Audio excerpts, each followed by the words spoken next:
వారు విశ్వాసఘాతకులు కాకుండా నేను వారిని గుణపరుచుదును. వారి మీదన నా కోపము చల్లారెను. మనస్ఫూర్తిగా వారిని స్నేహితును. చెట్టునకు మంచు ఉన్నట్లు నేను అతని కుందును. తామర పుష్పం పెరిగినట్లు అతడు అభివృద్ధి నొందును.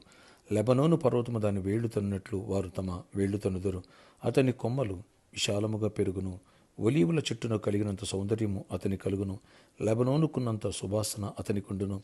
అతని నీడ యందు నివసించువారు మరలి వత్తురు. ధాన్యము వలె వారు తిరిగి మొలుతురు. ద్రాక్ష చెట్టు వలె వారు వికసింతురు. ఓషియా 14:4 నుంచి 7 వరకు. Praise Jesus. ఈరోజు జూలై 26 ఫ్రైడే. Good morning. పరలోకనేసు సంఘ బిడ్డలకు, ఆత్మీయులకు, దైవజనులకు, ఇతర రాష్ట్రాల్లో, ఇతర దేశాల్లో మన పిల్లలందరికీ కృపాక్షేమములు సమృద్ధిగా విస్తరించునుగాక. ఆమేన్. ఒక వ్యక్తికి కృప దొరికితే ఇదిగో దీవెన ఎలా ఉంటుంది.